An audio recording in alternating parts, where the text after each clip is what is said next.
Hey, welcome back to the Pike North Property Group YouTube channel. And this week I decided to go to a place that's kind of near and dear to my heart. I have worked on cars there, my own cars, and met friends, and even went racing with some of the folks there. And that is the Shop Club Dallas. It's on my mind because I have got a car for sale over there. If you want to learn more about that car, go over to the Petrol List, which is my car-based YouTube channel where I talk a lot about Formula One. But anyway, since we're on the theme of cars, without further ado, I'm just going to go ahead and send you on over to the Dalton that did a tour of the Shop Club Dallas. And when we get back, we'll take a look at the market. What's going on? It's Dalton from Pike North Property Group, or you might know me better from the Petrol List. I think I might put this video into both channels because, you know, it's kind of car related. Anyway, I'm over at the shop. Amazing Ford GT behind me. Anyway, I'm over at the shop. I like to go to different places every single week for the Pike North Property Group YouTube channel and just kind of show what things are about. Now, the shop is actually pretty special to me because I've been a member here since, I want to say 2020 or 2021.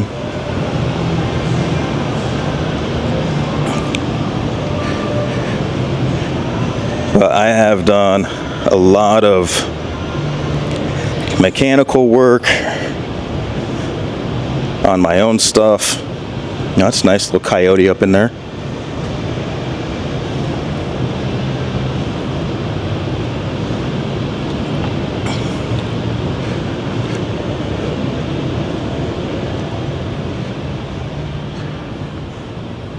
But yeah,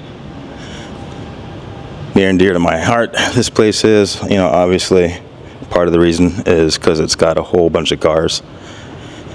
Battle Panda's getting ready to get a bath.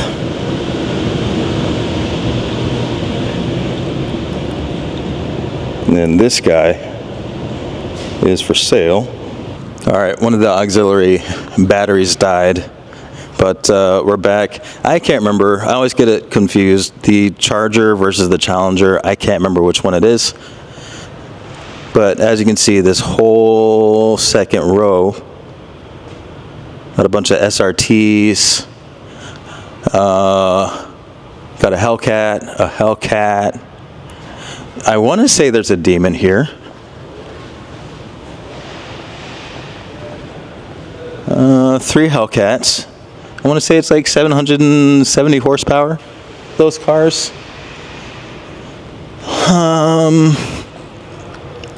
One of them might be a Demon. I can't remember.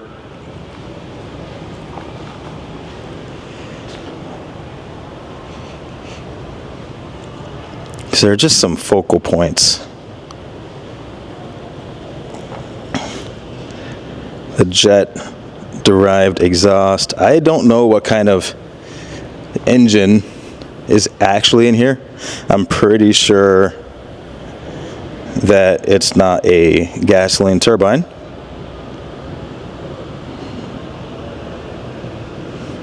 Look at that.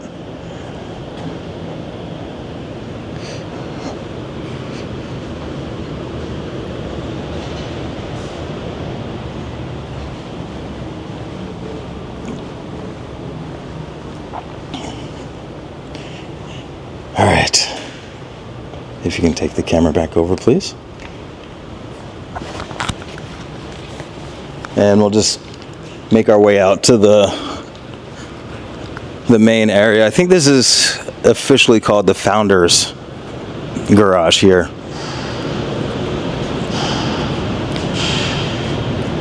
Race car right here, 350Z, belongs to a friend of mine. I've driven that car, not on the racetrack, but I've driven it, and it is pretty dope. Let's We'll go down this row.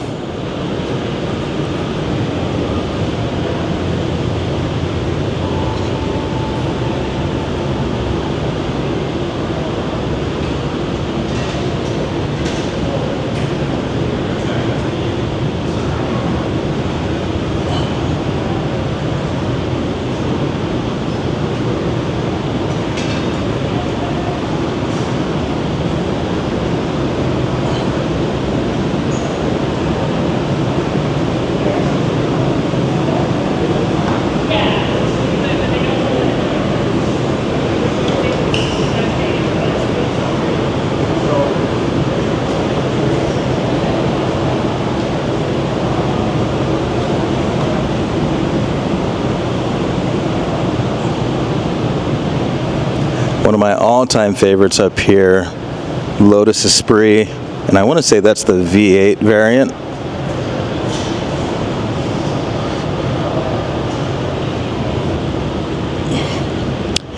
Ineos Grenadier.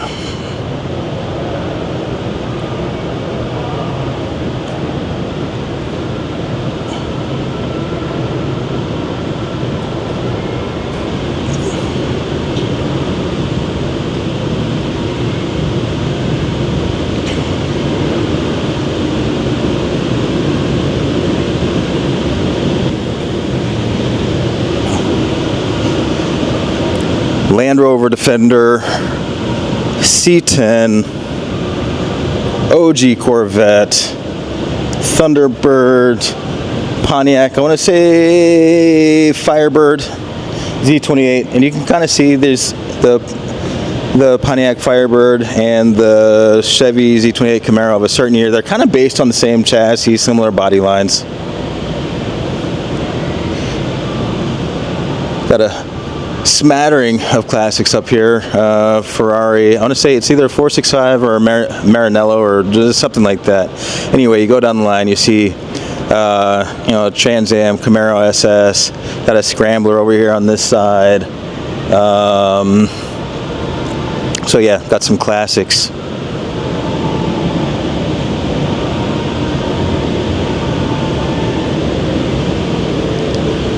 Then we have got one more row to see,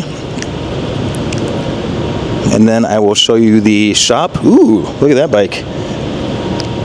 I'm not into motorcycles, but I do appreciate the beauty.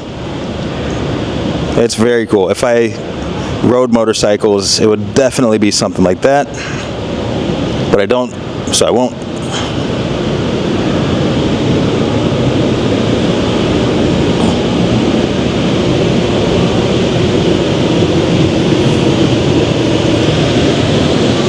Lamborghini Urus.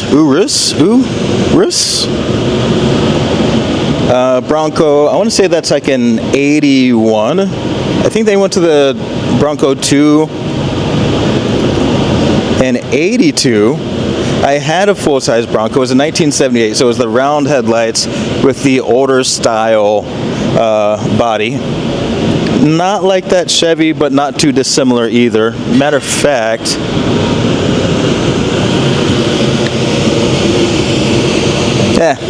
forget about it. If you're really interested, you can Google what a 1978 Ford Bronco looks like. Subaru BRZ, really great driving positions in those cars.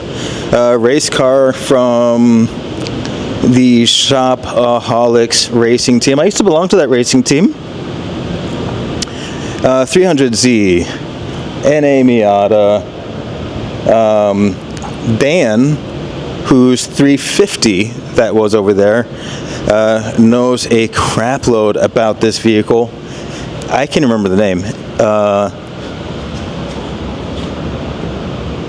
Vetta, Ventura. Anyway, it's a fascinating story. I was talking to Dan, and we're going to do probably an episode where he talks about this car. If you notice, it looks like a mix between a Jaguar E-Type, a Ferrari GT250, and that Shelby that has the back cut off. I can't remember what car that is. Anyway, fascinating story here. Buick V8 under the hood. Let's see. Cougar over here. This is 87, but I really feel like it's a 70. Oh, yeah. 1970 Mercury Cougar. I don't know what the 1987 is. Maybe that's a lot number. Anyway, watch your head.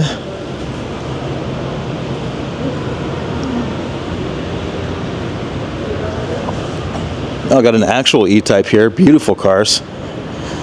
The interior of these cars is so small, almost unbearably frightening to sit inside of, because the threat of getting into a car accident and just crushing yourself looms ominously as you drive.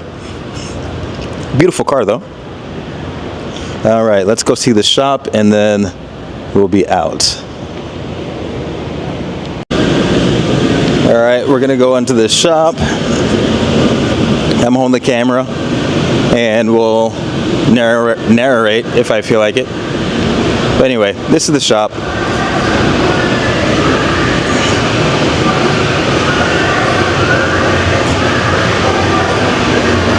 I have spent a lot of time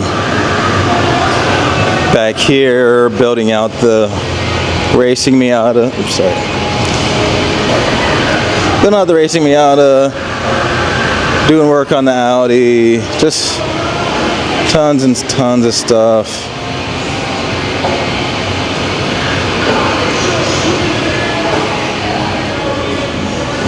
Hey Al. Hey, How you doing? I'm good, I'm good. Yeah. Hey. Good to see you. Yeah, I've seen you all kinds. Yeah. I ran out of projects to do. Yeah. What's this? Do you mind if I have the camera on it? Yeah, that's fine. Okay. So, What's it gonna go into? it's going in this truck. Oh yeah. Hey Dan, how you doing? Doing all right. How about you? I'm good. Oh, that's nice.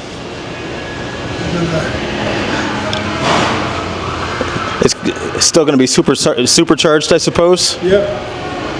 All right. It's supposed to be, this thing's supposed to be able to do a lot more horsepower than it did before. Oh really? Oh man. He likes crazy cars. All right. Well, thank you, sir. All right, thank you.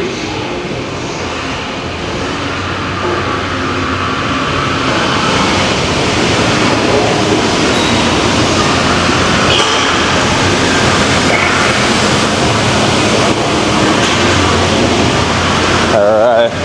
Just taking a little tour. Huh? I said taking a little tour. You guys remember Dan? You're check out my new door on the race car, man. Oh, nice. Okay. Yeah, sweet. I saw that. Somebody said he came in with like a whole like half a car or something. Back there, it's like a whole quarter of it. Oh, geez. That's awesome. So the 350Z is the U body in the rear. Okay. So to get the rear quarter panel, you basically got to cut out a bunch of the frame. And I went to the salvage yard and they said, where do you want to cut it? And I was just like, just here. Yeah. Next thing you know, I got like not a quarter panel, but a quarter car. Oh, wow. I did not So I realize. had to drill out all the spot welds just to get this. Oh, man. Well, when do you think it'll be back up and running? Oh, hopefully by next week. Oh, wow. Yeah, I Awesome. got the door on. Should have a new front quarter panel coming. Yeah. And then I can get this drilled. I've never done body work, so I'm kind of interested to like drill that out. All right. Take it off the car and try and weld it back in and Nice. hope it doesn't blow off. I hear you. All right. Well, good luck. I'll probably come in and Yeah, check it out. check it out, stuff. Yeah. And then I got to have you talk about that Oh, the Vetta. the Ventura. Yes. All right.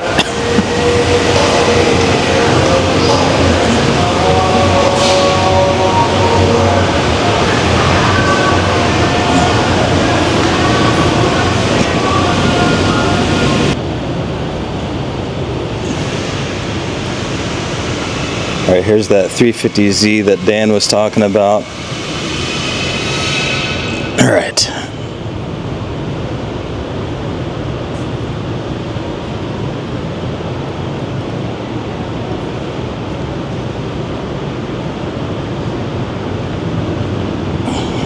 And that's it. Now there's a restaurant and a bar and a lounge and all that kind of stuff. I'm not going to show you that because there's people in there, don't want to ruin their experience. But there it is. And back to the studio. All right, we're back from the shop. I hope you enjoyed it. Before we get into the DFW and Arlington market update, I want to touch on data centers. So if you've been, following the news and whatnot, Governor Greg Abbott is directing state regulators to pause new data center grid approvals. And without a grid approval, you basically can't build or run a data center. And it's more than just Governor Abbott following, state opinions or social media. There are actual hard numbers that make the data centers kind of dangerous for Texas. So right now there's a massive queue at ERCOT, the Electric Reliability Council of Texas. They've got 474 gigawatts in new interconnection requests. That's more than 5 times the state's peak electricity demand. And roughly 90% of those requests are driven by data centers for AI. Suffice it to say, the fulfillment of all of those requests would pose a severe risk to the Texas grid. There's also the water conservation issue, financial transparency, tax incentives, abatements, grants received. Those all have to be disclosed. And the point here is to make the developers pay their own way rather than shifting the cost of development to residents. And of course, they've got to be completely transparent around noise mitigation, light pollution, water pollution, property devaluation. And the result is that projects that fail to comply with transparency rules or state regulations, well, they'll be denied connection to the grid, making them utterly useless. So there are some major players that are interested in how this is going to go, not to mention constituents. So let's get into the market update. Median list price is now $449,000. That's a slight drop. Median price of new listings is down to $399,000. And while it's not the worst we've seen across the country, it's still a fall from late April's $449,000. Average days on market is ticking up. It's 102. And median days holding steady at 63. So that's a key indicator. If you're an outlier and you've got a house that is way too expensive or way too something else, it's going to take a little longer to sell. But if you are considerate of the affordability concerns of buyers, while it's steady, 63 is still high, which leads quite neatly into the stat that I love to track, and that is the percent of price decreases, and that is up to 52%. I gotta say that's high, and that is a very rapid rise from April, only 42%. Median rent is $2,400. You typically see an uptick in rent over time because leases get renewed at all different times during the year. But the fact that that number hasn't really budged kind of means that landlords are afraid to raise prices. And as far as the overall market, still balanced, and I'm gonna say that buyers have a little bit more negotiating power right now. All right, thanks for watching, and I'll see you next week.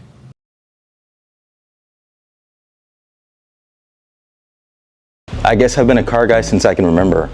I mean, some of my strongest childhood memories are still me getting in trouble for playing with cars really late when I should have been in bed. To a lesser extent, that still kind of happens still this day.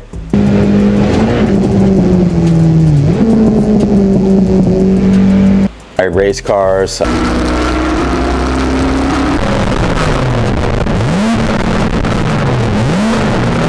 I work on cars. I track them. I talk about them. I've bought way too many of them. And most recently, yeah, I'm selling one.